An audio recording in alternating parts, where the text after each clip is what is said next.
تو ان سے آزادی کے لیے ان کے خلاف ہندوستان کے لوگ ایک جنگ لڑتے ہیں جسے ہم کہتے ہیں جنگ آزادی، جو کہ لڑی جاتی ہے 1857 میں. لیکن یہ جنگ بھی ہندوستان کے لوگ انگریزوں سے ہار جاتے ہیں. اس کے بعد انگریز جو ہے وہ ہندوستان سے اپنی حکومت اسٹارٹ کرتے ہیں. ٹھیک ہے. ناظرین، ہم میوزیم میں موجود ہیں. نیشنل ہسٹری میوزیم جو ہے یہ دیکھ رہے ہیں، یہ وہ رہنما ہیں جنہوں نے قرارداد میں موجود تھے. قائد اعظم رحمۃ اللہ علیہ، خان لیاقت علی خان. یہ وہ اس وقت کی 1940 کی تصویر، یادگار تصویر ہے، اس جلسے میں لی گئی تھی.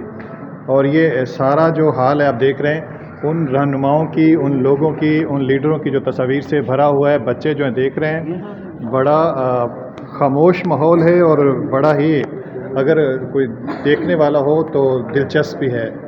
تو خصوصاً طلباء کے لیے مطالعہ پاکستان سے ریلیٹڈ یہاں کئی ایسی معلومات ہیں جن سے انہیں رہنمائی ملتی ہے اپنے مضمون میں. یہ آپ دیکھ رہے ہیں، میں آپ کو کلوز کر کے دکھاؤں.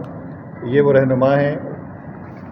یہ 1900 اگر آپ دیکھیں تو یہ 1942 لکھا ہوا ہے. اس کے نیچے 1942 کے لوگوں کی جو اسٹرگل ہے، جو شامل تھے وہ ہیں. یہ 1900 اگر دیکھیں تو 1944 لکھا ہوا ہے. اس کے نیچے وہ لوگ ہیں جنہوں نے 1944 میں اسٹرگل کی تھی پاکستان کے لیے. اور پھر آگے چلے جائیں، یہ دیکھیے یہ 1946 لکھا ہوا ہے. 1946 میں جن لوگوں نے اسٹرگل کی تھی پاکستان بنانے کے لیے، ان لوگوں کی تصاویر ہیں، وہ واقعات ہیں، تحریر ہیں. یہ لکھا ہوا ہے سارا. غور سے ہم دیکھیں تو اسی طرح آگے یہ دیکھیے، یہ 1948 کا ہے، 1950 نیچے وہی تصاویر لگی ہوئی ہیں.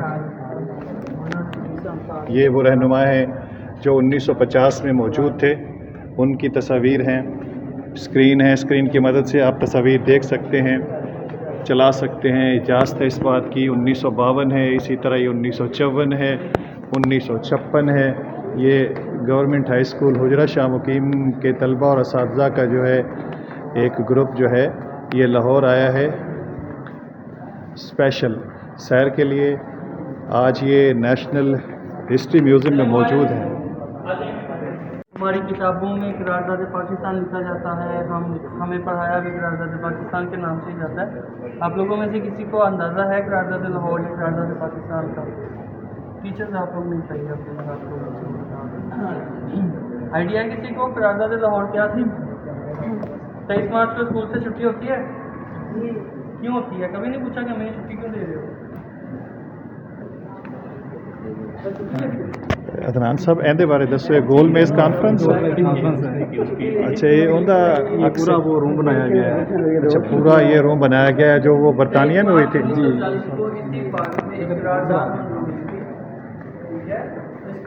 میں مسلم لیگ کی طرف سے، یعنی مسلمانوں کی طرف سے، یعنی قائد اعظم کی طرف سے یہ کہا گیا تھا کہ ہندوستان کے مسلم اکثریتی علاقوں کو ملا کے، ہندوستان کے اندر ایسے علاقے جہاں پر مسلمانوں کی تعداد ہندوؤں یا سکھوں سے زیادہ ہے، ان علاقوں کو ملا کے ایک الگ مسلم ریاست بنا دیں.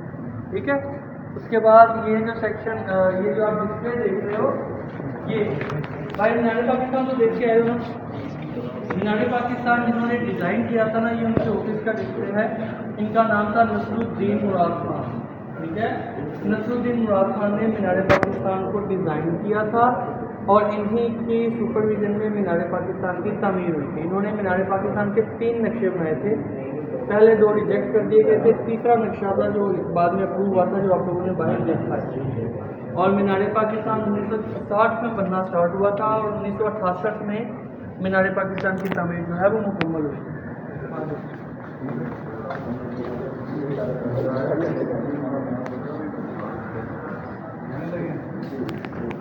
اچھا عدنان صاحب، یہ بتائیے، یہ گول میز کانفرنس ہمارا اندازہ غلط ہے. کہتے ہیں جی یہ وہ مینار پاکستان بنانے والے کے آفس کا جو ہے آفس کا ڈیزائن ہے. 3 ڈیزائن تھے، اس میں سے ایک سلیکٹ ہوا تھا. جی جی جی، یہ وہ ڈیزائن ہے. نصر الدین بتا رہے ہیں ان کا نام تھا، جنہوں نے مینار پاکستان جو ہے یہ قرارداد لاہور کی جو ہے ساری ہسٹری لکھی ہوئی ہے. یہ لکھا ہوا ہے کہ ماہر تعمیرات انجینئر نصر الدین نے یہ ڈیزائن کیا تھا. یہ ان کے آفس کا منظر ہے جہاں وہ بیٹھ کے جو انہوں نے مینار پاکستان تخلیقی انداز میں بنایا تھا، اس کا ڈیزائن تیار کیا تھا۔ یہ نا نارتھ ویسٹرن ریلوے جو پارٹیشن سے پہلے ٹرین چلتی تھی نا، ہاں ہاں اس کا یہ ایک جو ہے وہ ماڈل رکھا ہوا ہے یہاں پر، اس کے اوپر اس طرح کا لوگو ہوا کرتا تھا۔ نارتھ ویسٹرن ریلوے بھی تو اس کا نام پاکستان ریلوے ہے نا، ہاں ہاں آزادی کے بعد پاکستان ریلوے ہاں ہاں ہاں پارٹیشن سے پہلے جو ہے یہ نارتھ ویسٹرن ریلوے ہے، صحیح صحیح۔ جو انگریزوں کے عزیز طلبہ ناظرین یہاں پر اچھا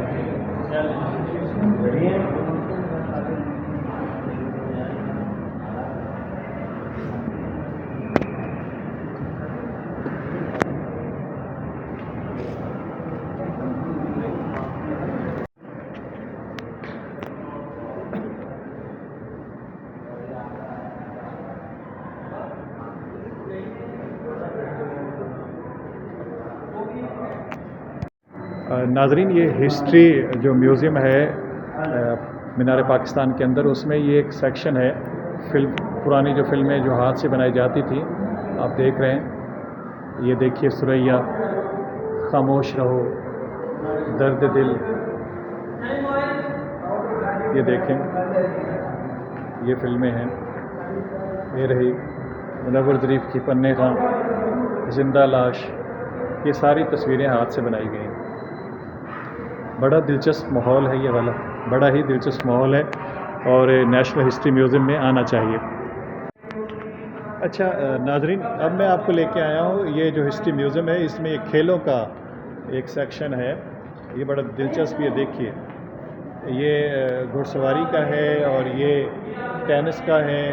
یہ قیام پاکستان کے سٹارٹ کی دنوں کی باتیں ہیں، 1947 1948۔ یہ دیکھیے، یہ جیتنے والے لوگ، یہ کرکٹر ہیں، اور 1952 کی ہسٹری لکھی ہوئی ہے۔ عبدالحفیظ کاردار صاحب جو پاکستان کرکٹ ٹیم کا ایک اہم اثاثہ سمجھے جاتے تھے۔